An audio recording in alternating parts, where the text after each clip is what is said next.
Hello guys, current affairs funda में आप सभी का स्वागत है। मैं हूं आपके साथ अभिषेक शर्मा और आज के इस वीडियो सेशन में हम 27 सितंबर तक के सभी इंपॉर्टेंट करंट अफेयर्स कवर करने वाले हैं। हमेशा की तरह आप इस वीडियो को अंत तक जरूर देखिएगा, आज भी आपको काफ़ी कुछ जानने के लिए मिलेगा। साथ ही गाइस आपको बता दें, यदि आप हमारी daily current affairs PDF, weekly PDF और मंथली पीडीएफ चाहते हैं तो करंट अफेयर्स फंडा ऐप को गूगल प्ले स्टोर से इंस्टॉल कर सकते हैं और यहाँ से हमारी yearly current affairs membership plan को बाय कर सकते हैं। इस पर ऑफर चल रहा है, 10% ऑफ चल रहा है यदि आप कूपन कोड CAF10 अप्लाई करते हैं। तो ये जो ऑफ़र है ये 4 अक्टूबर तक वैलिड है। इसमें आपको जो भी हमारा PDF मटेरियल है वो आप डाउनलोड भी कर सकते हैं और उसको प्रिंट आउट भी निकाल सकते हैं। यदि आप सितंबर में खरीदते हैं तो 1 साल तक वैलिड रहेगा, यानी कि सितंबर 2023 तक वैलिड रहेगा। और जो पिछला करंट अफेयर है आपका 2022 का, वो भी आपको इसमें प्रोवाइड कराया जाएगा। तो ये ऑफ़र चल रहा है, ऑफ़र पीरियड का आप फ़ायदा ले सकते हैं। कोई भी अगर आप जानकारी चाहते हैं तो कमेंट बॉक्स में लिखिएगा और लिंक आपको इस वीडियो के डिस्क्रिप्शन में या फिर फर्स्ट कमेंट में मिल जाएगा। तो चलिए फिर करते हैं शुरुआत इस वीडियो सेशन की। What is the theme for World Tourism Day celebrated on September 27? 27 सितंबर को मनाए जाने वाले विश्व पर्यटन दिवस की थीम क्या है? ऑप्शंस आपके सामने है। सही आंसर ऑप्शन ए है, रिथिंकिंग टूरिज्म। साल 1980 से ही United Nations World Tourism Organization यानी कि UNWTO ये 27 सितंबर को वर्ल्ड टूरिज्म डे सेलिब्रेट करता आ रहा है। यही दिन क्यों चुना गया? क्योंकि 27 सितंबर 1970 को जो UNWTO है, इसका जो एक संविधान कह सकते हैं या फिर एक चार्टर कह सकते हैं, उसको अडॉप्ट किया गया था। बाकी आपको जानना चाहिए, वर्ल्ड टूरिज्म डे 2022 का थीम है रीथिंकिंग टूरिज्म और इस बार 2022 में इसकी होस्ट कंट्री है। ये जो इवेंट है वर्ल्ड टूरिज्म डे, इसको जो होस्ट कर रही है कंट्री वो इंडोनेशिया है। बाकी UNWTO के बारे में आपको जानना चाहिए, स्थापना 1946 को ही, हेडक्वार्टर्स मैड्रिड स्पेन में है, secretary general Zurab Pololikashvili है। Roger Federer has ended his superlative professional tennis career at age 41 with a loss in doubles alongside long-time rival Rafael Nadal at which tournament? Roger Federer ने किस tournament में लंबे समय से प्रतिद्वंदी Rafael Nadal के साथ युगल में हारकर 41 साल की उम्र में अपने शानदार पेशेवर टेनिस करियर का अंत किया है? ऑप्शंस आपके सामने हैं। सही आंसर ऑप्शन डी रहेगा, लेवर कप। तो आप सभी जानते हैं कि रोजर फेडरर ने 41 साल की उम्र में अपना जो प्रोफेशनल टेनिस करियर है उसको एंड कर दिया है और इन्होंने अंतिम मैच खेला लेवर कप में और ये डबल्स का मुकाबला रहा। इनके साथ ही रहे इस डबल्स मैच में राफेल नडाल। फेडरर के बारे में आप जानते हैं 20 ग्रैंड स्लैम टाइटल्स हैं और नडाल के बारे में भी आप जानते हैं कि 22 ग्रैंड स्लैम टाइटल्स इनके नाम है। इन दोनों ने ही पेयर अप किया इस टूर्नामेंट के लिए और ये टीम यूरोप की ओर से खेले। इनको टीम वर्ल्ड के जो मेंबर हैं फ्रांसिस तायोफे और जैक शॉक, इन दोनों ने ही हरा दिया। ये मैच लंदन में खेला गया। बाकी आपको जानना चाहिए लेवर कप के बारे में, जो इस बार 2022 का एडिशन है, ये 5th एडिशन रहा है और ये मेंस टेनिस टूर्नामेंट होता है टीम यूरोप और रेस्ट ऑफ द वर्ल्ड के बीच में, यानी कि टीम यूरोप और टीम वर्ल्ड के बीच में। आपको बता दें, इससे पहले के जो एडिशन रहे, यानी कि पहले के जो 4 एडिशन रहे वो टीम यूरोप ने जीते हैं, लेकिन इस बार टीम वर्ल्ड ने बाजी मार ली है और पहली बार इन्होंने ये टाइटल जीता है। Who inaugurated the Mysore Dussehra festival at Chamundi hills Mysore? Chamundi hills Mysore में मैसूर दशहरा महोत्सव का उद्घाटन किसने किया? ऑप्शंस आपके सामने हैं। सही आंसर ऑप्शन ए रहेगा, द्रौपदी मुर्मू। तो president of India Droupadi Murmu, इन्होंने चामुंडी हिल्स मैसूर कर्नाटक में मैसूर दशहरा फेस्टिवल को इनोग्रेट किया है 26 नवंबर 2022 को। आपको बता दें कर्नाटक के दौरे पर हैं। मैसूर दशहरा फेस्टिवल की अगर हम बात करें तो ये कर्नाटक का स्टेट फेस्टिवल है। 10 दिन का ये फेस्टिवल होता है जो कि नवरात्रि के पहले दिन से शुरू होता है और विजयदशमी तक चलता है। साथ ही आपको जानना चाहिए मैसूर पैलेस है यहाँ पर, इसको अम्बा विलास पैलेस के नाम से भी जाना जाता है। ये स्ट्रेटेजी के में आपके यूज़ हो सकता है। साथ ही president of India Droupadi Murmu ने Indian institute of information technology Dharwad, इसके नए कैंपस को भी इनॉग्रेट किया है। Make in India programme has completed 8 years on which date? Make in India कार्यक्रम ने किस तारीख को 8 साल पूरे कर लिए हैं? ऑप्शंस आपके सामने हैं। सही आंसर ऑप्शन सी रहेगा, 25 सितंबर 2022। मेक इन इंडिया आप सभी जानते हैं गवर्नमेंट ऑफ इंडिया की एक फ्लैगशिप प्रोग्राम है जिसका मकसद है इन्वेस्टमेंट को बढ़ाना, इनोवेशन को बढ़ाना, स्किल डेवलपमेंट को बढ़ाना, मैन्युफैक्चरिंग इंफ्रास्ट्रक्चर को बढ़ाना। तो इस स्कीम ने अपने 8 साल पूरे कर लिए 25 सितंबर 2022 को। आपको जानना चाहिए इसका जो मेन उद्देश्य ये भी था कि भारत में FDI इनफ्लो को बढ़ाया जाए। तो इसमें बताया गया 2014-15 में 45.15 बिलियन $US की FDI भारत में आती थी, और इन 8 सालों में अब 2021-22 की यदि हम बात करें तो हाईएस्ट एवर FDI रिकॉर्ड किया गया है 83.6 बिलियन $US का। तो 31st union territories and states में जो है 101 कंट्रीज से FDI यहाँ पर आया है, फॉरेन डायरेक्ट इन्वेस्टमेंट आया है। साथ ही प्रोडक्शन लिंक्ड इंसेंटिव स्कीम भी लॉन्च की गई 14 की मैन्युफैक्चरिंग सेक्टर्स के तहत 2020-21 में, ताकि मेक इन इंडिया इनिशिएटिव को एक बिग बूस्ट मिल सके। साथ ही अगर हम पिछले 5 साल की बात करें तो इंडिया का जो डिफेंस एक्सपोर्ट है ये 334% जो है बढ़ा है, और जो टॉय एक्सपोर्ट है हमारा ये भी 326 मिलियन $US बढ़ा है फिजिकल ईयर 2021-22 की अगर हम बात करें। बाकी आपको जानना चाहिए मेक इन इंडिया 25 सितंबर 2014 को लॉन्च की गई थी। Which insurer has become the first Indian life insurer to have 74% foreign shareholding? कौन सा बीमाकर्ता 74% विदेशी शेयरधारिता रखने वाला पहला भारतीय जीवन बीमाकर्ता बन गया है? ऑप्शंस आपके सामने है, सही आंसर ऑप्शन सी रहेगा, एजेस फेडरल लाइफ इंश्योरेंस। तो देखिए एजेस फेडरल लाइफ इंश्योरेंस ये first Indian life insurance company बन गई है जिसमें 74% जो फॉरेन शेयर होल्डिंग है ये मौजूद है। तो अभी तक जो IDBI बैंक था इसने अपना जो 25% के जो इसके टोटल एंटायर स्टेक हैं वो इसने एजेस इंश्योरेंस इंटरनेशनल NV को अपने बेच दिए हैं। बात समझ में आई? अब तक IDBI बैंक के 25% स्टेक इसमें हुआ करते थे, अब इन्होंने अपने स्टेक एजेस इंश्योरेंस इंटरनेशनल को बेच दिए हैं। तो इससे क्या हुआ, अब जो एजेस फेडरल लाइफ इंश्योरेंस है इसमें 74% फॉरेन शेयर होल्डिंग आ गई है। आपको जानना चाहिए बेल्जियम बेस्ड जो ये एजेस इंश्योरेंस इंटरनेशनल है, अब इस कंपनी में जो एजेस फेडरल लाइफ इंश्योरेंस में 74% स्टेक हो गई हैं। पहले कितने थे 49, और बाकी के जो स्टेक हैं 26% ये फेडरल बैंक के हैं इस कंपनी में। आई होप आप इस चीज़ को समझ गए होंगे। बाकी आपको जानना चाहिए कि यूनियन बजट जो फिजिकल ईयर 22 के लिए लॉन्च किया गया था उसमें गवर्नमेंट ने जो इंश्योरेंस कंपनीज हैं उनमें FDI लिमिट 49% से बढ़ाकर 74% कर दी थी।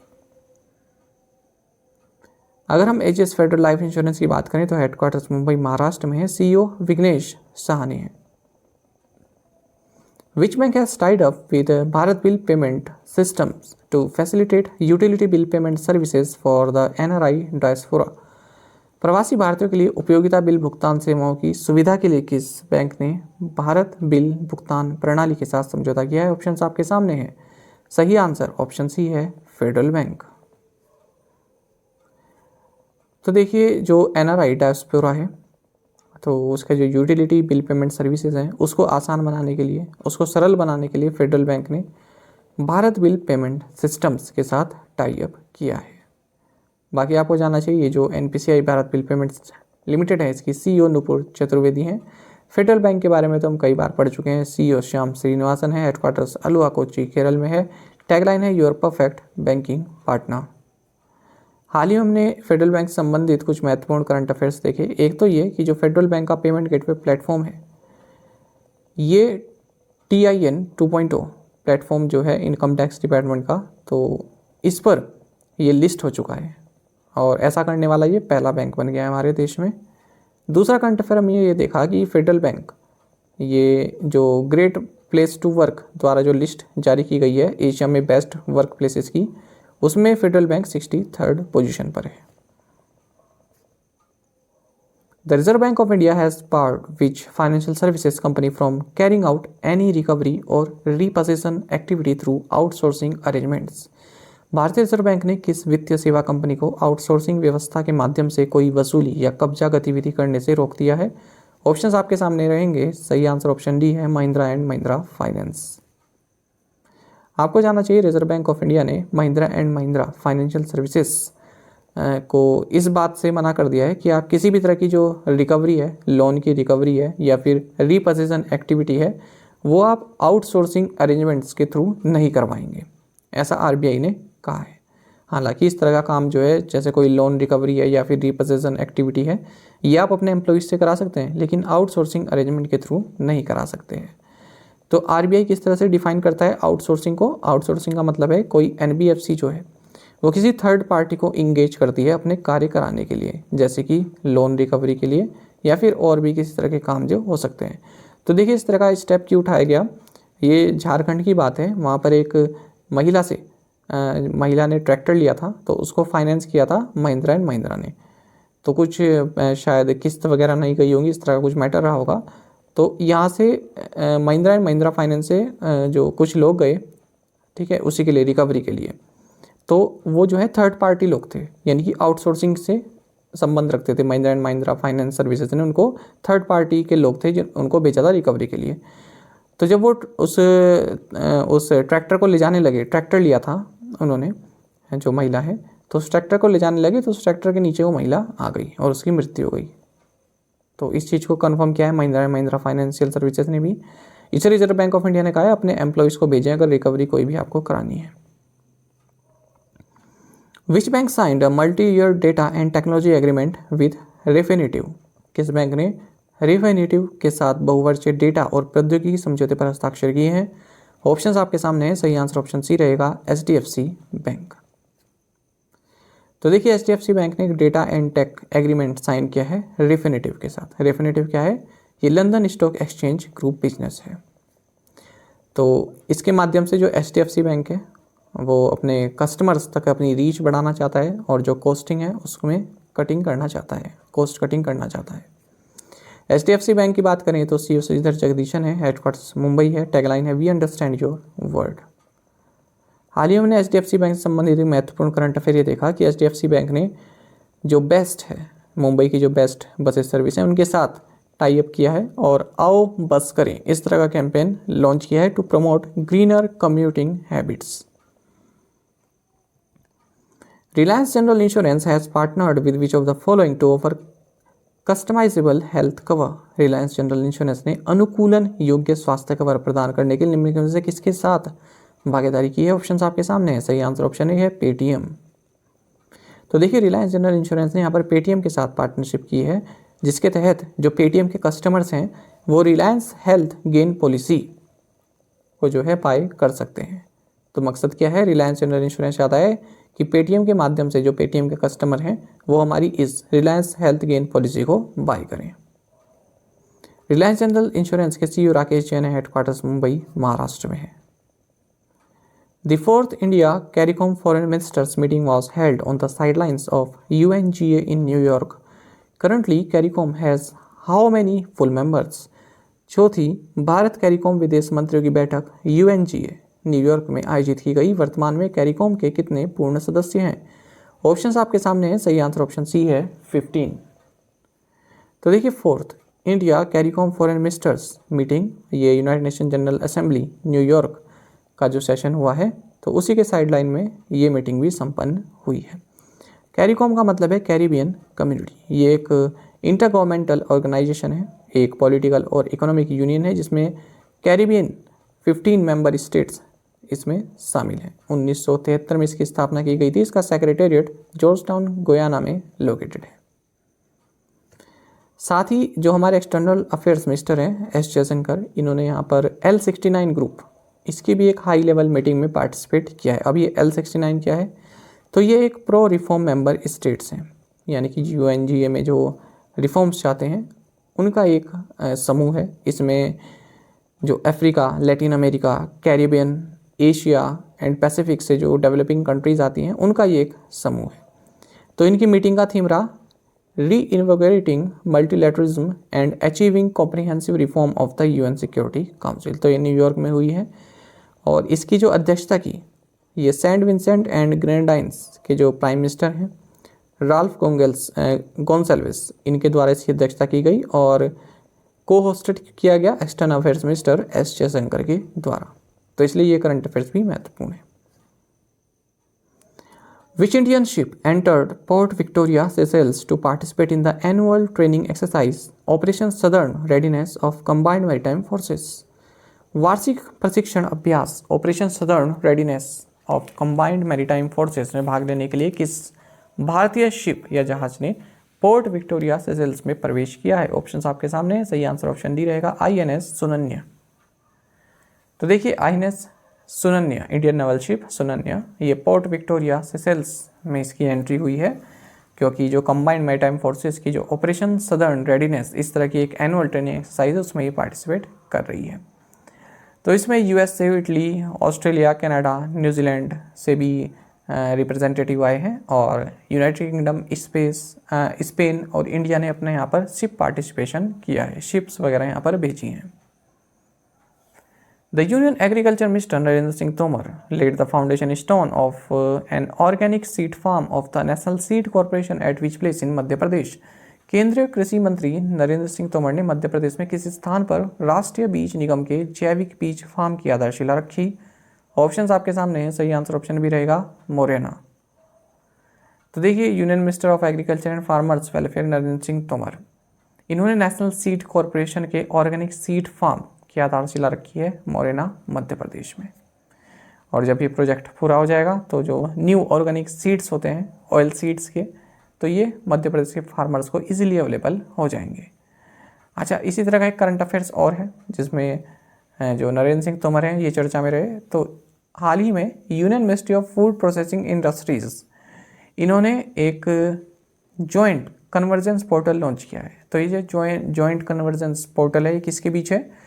एग्रीकल्चर इंफ्रास्ट्रक्चर फंड, प्रधानमंत्री formalisation of micro food processing enterprises scheme और प्रधानमंत्री किसान संपदा योजना के बीच में।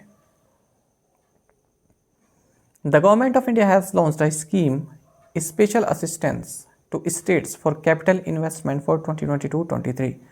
Under this scheme financial assistance is provided to the states governments in the form of how many year interest free loan for capital investment projects. Bharat सरकार ने 2022-23 के लिए पूंजी निवेश के लिए राज्यों को विशेष सहायता योजना शुरू की है। इस योजना के तहत राज्य सरकारों को पूंजी निवेश परियोजनाओं के लिए कितने वर्ष के ब्याज मुक्त ऋण के रूप में वित्तीय सहायता प्रदान की जाती है? ऑप्शन आपके सामने है। सही आंसर ऑप्शन डी है 50 साल तक। तो देखिए गवर्नमेंट ऑफ इंडिया ने 2022-23 के लिए स्टेट्स को एक स्पेशल असिस्टेंस स्कीम लॉन्च की है कैपिटल इन्वेस्टमेंट के लिए। तो इसमें स्टेट्स को कैपिटल इन्वेस्टमेंट प्रोजेक्ट्स के लिए जो है मतलब फाइनेंशियल असिस्टेंस प्रोवाइड कराई जाएगी और ये 50 ईयर इंटरेस्ट फ्री लोन होगा। 50 साल तक इंटरेस्ट फ्री लोन ये रहेगा। अच्छा, अब ये इसका जो है 5th पार्ट है। तो 5th पार्ट में किस इन्वेस्टमेंट के लिए दी जा रही है? ऑप्टिकल फाइबर केबल के लिए। तो 3000 करोड़ रुपए इसके लिए अलग रख दिए गए हैं इस स्कीम के लिए। और ये जो ऑप्टिकल फाइबर केबल है इसके नेटवर्क को जो बढ़ाना चाहता है स्टेट्स, उनको वो ये पैसा ले सकते हैं, सेंटर से अप्रोच कर सकते हैं। तो 4 स्टेट्स के अभी नाम क्लियर किए हैं डिपार्टमेंट ऑफ एक्सपेंडिचर ने, उत्तराखंड, झारखंड, हरियाणा और Karnataka. National SC/ST hub conclave held in which state? राष्ट्रीय अनुसूचित जाति अनुसूचित जनजाति हब सम्मेलन किस राज्य में आयोजित किया गया? ऑप्शंस आपके सामने हैं। सही आंसर ऑप्शन सी रहेगा तमिलनाडु। तो union minister for MSME Bhanu Pratap Singh Verma, इन्होंने नेशनल SC/ST हब कॉन्क्लेव की अध्यक्षता की है। ये जो कॉन्क्लेव है ये तंजावुर तमिलनाडु में आयोजित किया गया। अच्छा, इसी तरह की और समिट्स भी हुई हैं, 3 समिट्स और हुई हैं, वो मैंने इसी के साथ लिख दी हैं ताकि आपको पढ़ने में आसानी रहे। देखिए नेशनल बी बोर्ड जो कि ministry of agriculture and farmers welfare के तहत आता है, इसने national seed research and training centre Varanasi Uttar Pradesh के साथ मिलकर national workshop on role of agri startups in honey value chain इसका आयोजन किया है। दूसरा देखें नई दिल्ली में union minister for health and family welfares chemical and fertilizers Mansukh Mandaviya, इन्होंने states UTs leadership meeting of the Indian red cross society इसको इनोग्रेट किया। तीसरा देखें union minister of state for Panchayati Raj Kapil Moreshwar Patil, इन्होंने national workshop on localisation of sustainable development goals in panchayat इसको inaugurate किया है पुणे में। Which company has been awarded National Energy Leader Award and Excellent Energy Efficient Unit Award from Confederation of Indian Industry Godrej Green Business Center? भारतीय उद्योग परिसंघ Godrej green business centre से किस company को राष्ट्रीय ऊर्जा लीडर पुरस्कार और उत्कृष्ट ऊर्जा कुशल इकाई पुरस्कार से सम्मानित किया गया। ऑप्शन आपके सामने है। सही आंसर ऑप्शन बी रहेगा, राष्ट्रीय इस्पात निगम लिमिटेड। तो राष्ट्रीय इस्पात निगम लिमिटेड, इसको नेशनल एनर्जी लीडर अवार्ड दिया गया है और excellent energy efficient unit award भी इसको दिया गया है। किसके द्वारा दिया गया? Confederation of Indian industry Godrej green business centre के द्वारा।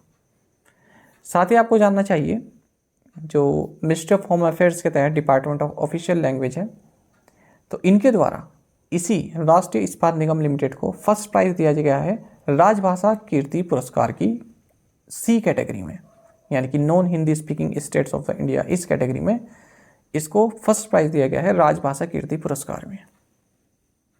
साथ ही आपको जानना चाहिए, जो राष्ट्रीय इस्पात निगम है इसके सीएमडी अतुल भट्ट है, हेडक्वार्टर्स विशाखापट्टनम आंध्र प्रदेश में है। एक और अवार्ड की बात कर लेते हैं, एनएमडीसी ने जीता है, जो कि कंट्री का लार्जेस्ट आयरन और प्रोड्यूसर है। इसको national awards for excellence in CSR and sustainability ये दिया गया है ईटी असेंट के द्वारा बेंगलुरु में। जितने भी आज ये करंट अफेयर्स पढ़ रहे हैं ये सभी पीआईबी के करंट अफेयर्स हैं, इसलिए महत्वपूर्ण है, याद रखिएगा। National conference of state tourism ministers held in which state, राज्य पर्यटन मंत्रियों का राष्ट्रीय सम्मेलन किस राज्य में आयोजित किया गया? ऑप्शन आपके सामने है। सही आंसर ऑप्शन डी रहेगा, हिमाचल प्रदेश। तो देखिए 3 दिन का national conference of state tourism minister ये धर्मशाला हिमाचल प्रदेश में हुआ है। टूरिज्म की ही बात करें तो एक और करंट अफेयर साथ में देख लेते हैं। देखिए इसमें अगर आप देखेंगे ये आर्टिकल जो पहले वाला मैंने आपको बताया अभी, national conference of state tourism minister ये धर्मशाला हिमाचल प्रदेश में हुआ, आप इसको खुद से पढ़ के देखें तो इसमें वही जो मिनिस्टर है अपना भाषण देते हैं, बताते हैं क्या क्या डेवलपमेंट हुआ है। तो इस तरह की न्यूज़ में केवल इतना ही हमारे काम का था, इसलिए मैंने एक लाइन में इसको आंसर कर दिया है।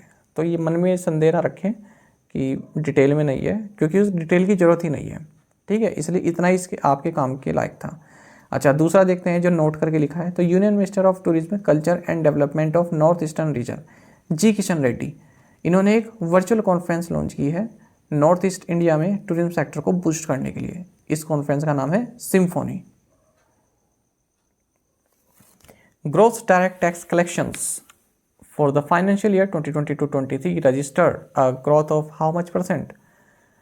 वित्तीय वर्ष 2022-23 के लिए सकल प्रत्यक्ष कर संग्रह में कितने प्रतिशत की वृद्धि दर्ज की गई? ऑप्शन आपके सामने है। सही आंसर ऑप्शन सी रहेगा, 30%।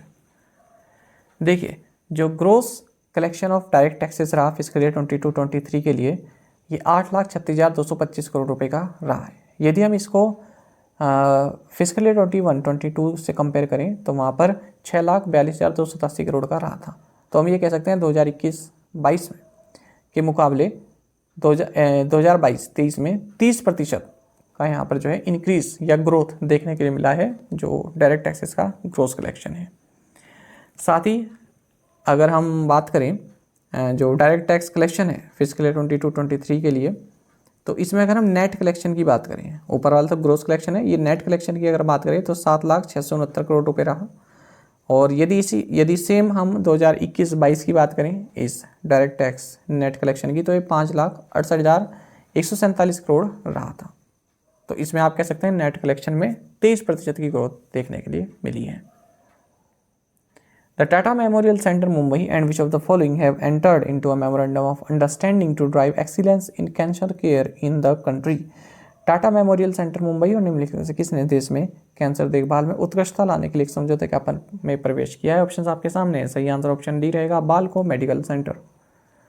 तो टाटा मेमोरियल सेंटर मुंबई और वेदांता मेडिकल रिसर्च फाउंडेशन की फ्लैगशिप इनिशिएटिव बालको मेडिकल सेंटर रायपुर छत्तीसगढ़, इन्होंने एक MOU साइन किया है ताकि देश में जो कैंसर केयर है उसमें एक्सीलेंस पाई जा सके और उसको अच्छा बनाया जा सके, सुविधाएं दी जा सके कैंसर के ट्रीटमेंट में। Anupriya Patel minister of state for commerce and industry attended 10th EAS-EMM यानी कि east Asia summit economic ministers meeting in which country? वाणिज्य और उद्योग राज्य मंत्री अनुप्रिया पटेल ने किस देश में 10वीं EAS-EMM बैठक में भाग लिया? ऑप्शन आपके सामने है। सही आंसर ऑप्शन सी है, कंबोडिया। तो अनुप्रिया पटेल क्या है? Minister of state for commerce and industry है। इन्होंने सियाम रीप सिटी कंबोडिया में 10th EAS-EMM यानी कि east Asia summit economic ministers meeting में पार्टिसिपेट किया है। इस मीटिंग में जो 10 आसियान कंट्रीज़ हैं उन्होंने पार्टिसिपेट किया, साथ ही 8 पार्टनर कंट्रीज जैसे Australia, China, India, Japan, New Zealand, republic of Korea, Russian federation and USA ने पार्टिसिपेट किया है। A 3-day international conference Aangan 2022 is organised by which among the following, निम्नलिखित में से किसके द्वारा 3 दिवसीय अंतर्राष्ट्रीय सम्मेलन आंगन 2022 आयोजित किया गया। ऑप्शंस आपके सामने है, सही आंसर ऑप्शन डी रहेगा, Indo Swiss building energy efficiency project. देखिए, एक 3 दिन की इंटरनेशनल कॉन्फ्रेंस हुई जिसका नाम है आंगन 2020, यानी कि augmenting nature by green affordable new habitat. तो इसका सेकेंड एडिशन रहा है और टाइटल क्या रहा, making the zero carbon transition in buildings. ये हाल ही में संपन्न हुई है कॉन्फ्रेंस। किसके द्वारा ऑर्गेनाइज की गई, ये ऑर्गेनाइज की गई ब्यूरो ऑफ एनर्जी एफिशिएंसी और स्विस एजेंसी फॉर डेवलपमेंट और कोऑपरेशन के द्वारा। किसके तहत, Indo Swiss building energy efficiency project beep के द्वारा। तो यही हमारा ऑप्शन था। तो इसका मकसद वही था जो भारत ने टारगेट बनाए हुए हैं, जैसे पंचामृत टारगेट है जिसमें कि ये एक टारगेट ये भी है कि 2070 तक हम नेट जीरो अचीव कर लेंगे। तो इसी तरह के जो टारगेट्स हैं किस तरह से उनको अचीव किया जा सकता है उसी बारे में डिस्कस किया गया है। Naresh Kumar who passed recently was a noted player of which sport. Naresh Kumar जिनका हाल ही में निधन हो गया, किस खेल के प्रसिद्ध खिलाड़ी थे। ऑप्शंस आपके सामने, सही आंसर ऑप्शन ए रहेगा, टेनिस। तो देखिए, Naresh Kumar Indian tennis player थे और 1989 से 1993 तक इंडिया डेविस कप टीम के ये कैप्टन भी रहे हैं। इन्होंने साल 1969 में जो एशियन चैम्पियनशिप हुई उसमें अपना फाइनल टूर्नामेंट खेला था। और आपको जानना चाहिए आगे कि द्रोणाचार्य अवार्ड मिला इन्हें साल 2000 में, अर्जुन अवार्ड भी इन्होंने जो है प्राप्त किया था। इनका हाल ही में निधन हो गया 93 की एज में कोलकाता में। साथ ही इसी तरह की और ऑबिचुरी हम देख लेते हैं यहीं पर साथ में, ताकि आपको आसानी से याद रहे। प्रेसिडेंट ऑफ काशी वेदांत परिषद प्रोफेसर राम यत्न शुक्ला, इनका भी हाल ही में निधन हुआ। श्रीमद पंचखंड पीठाधीश्वर आचार्य धर्मेंद्र, इनका भी हाल ही में निधन हो गया है। तो ये मैं इसलिए आपको बता रहा हूँ क्योंकि PIB में न्यूज़ थी और प्राइम मिनिस्टर नरेंद्र मोदी ने जो है अपना दुख व्यक्त किया है इन सभी के निधन पर, तो इसलिए महत्वपूर्ण हो जाती है। As per the India Ratings and Research, India's current account deficit widened to what % of GDP in quarter first of fiscal year 23? India ratings and research के अनुसार भारत का चालू खाता घाटा फिजिकल ईयर 23 के क्वार्टर फर्स्ट में सकल घरेलू उत्पाद के कितने प्रतिशत तक बढ़ गया। ऑप्शन आपके सामने है, सही आंसर ऑप्शन भी है 3.4%। तो देखिए, इंडिया रेटिंग्स एंड रिसर्च ने ये कहा है कि जो फिजिकल ईयर 23 का फर्स्ट क्वार्टर है, अप्रैल से जून तक का जो क्वार्टर है, इसमें भारत की जो करंट अकाउंट डेफिसिट है वो बढ़ गई है, GDP की 3.4% हो गई है। टोटल कितनी हुई, $28.4 बिलियन। और यदि हम जो फिजिकल 22 का जो फोर्थ क्वार्टर था जनवरी से मार्च तक का, उसमें बात करें तो ये केवल $13.4 बिलियन थी, यानी कि GDP का 1.5% थी। और अब कितनी हो गई है, GDP का 3.4%। इसी तरह का एक estimate bank of America securities ने भी बताया है। इन्होंने कहा है कि जो ये हमारा जो ये वाला फिजिकल चल रहा है फिजिकल 23, इसमें जो भारत की करंट अकाउंट डेफिसिट है ये $105 बिलियन रहेगी, यानी कि GDP की 3% रहेगी। Ayushman Bharat digital mission that crossed 1 crore digitally linked health records was launched on which date. Ayushman Bharat digital mission जिसने 1 करोड़ डिजिटल रूप से जुड़े स्वास्थ्य रिकॉर्ड को पार कर लिया, किस तारीख को लॉन्च किया गया। तो ऑप्शन आपके सामने है, सही आंसर ऑप्शन ए है 27 सितंबर 2021। तो देखिए, भारत ने यहाँ पर एक माइलस्टोन अचीव किया है और जो आयुष्मान भारत डिजिटल मिशन है इसने 1 crore digitally linked health records का आंकड़ा पार कर लिया है। आपको जानना चाहिए, प्राइम मिनिस्टर नरेंद्र मोदी ने आयुष्मान भारत डिजिटल मिशन को 27 सितंबर 2021 में लॉन्च किया था और यूनियन कैबिनेट ने ये स्कीम को 1600 करोड़ रुपए के बजट से शुरू किया 5 साल के लिए। और इसके लिए जो आयुष्मान भारत डिजिटल मिशन है ABDM, इसके इम्प्लीमेंटिंग एजेंसी कौन है, नेशनल हेल्थ अथॉरिटी NHA। अच्छा, साथ ही जो आयुष्मान भारत डिजिटल मिशन है इसको पायलट बेसिस पर भी शुरू किया गया 6 यूनियन टेरिटरीज में, Ladakh, Chandigarh, Dadra and Nagar Haveli and Daman and Diu, Puducherry and Andaman and Nicobar islands and Lakshadweep में। और सक्सेसफुल रहा है जब पायलट प्रोजेक्ट जो चालू किया गया आयुष्मान भारत डिजिटल मिशन का, ये सक्सेसफुल रहा है। बाकी आपको जानना चाहिए ये जो आयुष्मान भारत डिजिटल मिशन है ABDM है, इसके तहत सिटीजन्स अपनी एक आभा ID बना सकते हैं, यानी कि Ayushman Bharat health account numbers create कर सकते हैं और इसके थ्रू ही जितना भी उनका डिजिटल हेल्थ रिकॉर्ड है वो सब लिंक्ड रहेगा। प्रीवियस असाइनमेंट क्वेश्चन के आंसर देखेंगे। Rosh Hashanah is which community's new year, answer is choice. Sunshine Coast Biosphere is located in which country? Australia. Batukamma is a flower festival celebrated predominantly in which state? Telangana. Andhra Pradesh के भी कुछ हिस्सों में मनाया जाता है। Aldous Paul became the first Indian to win a Commonwealth Games called in Birmingham. Which event did he win? Triple jump. Which commercial airplane maker is developing its first zero emission aircraft called Zero to be ready by 2035? Answer is Airbus. India will host its maiden MotoGP World Championships race at Buddha International Circuit in Greater Noida in 2023। और आप में से कई students ने बिल्कुल सही answer दिया, इसी तरह से आप पार्टिसिपेट करते रहें। आज के असाइनमेंट क्वेश्चंस देख लेते हैं। World reverse day is celebrated on which day, और 2022 में किस दिन मनाया गया। 36th tri services commanders conference south was held at which place. When is India set to assume the presidency of the multilateral grouping of 20 countries और G20? G20 की presidency Bharat कब हासिल करेगा, ये आपको बताना है, ठीक है।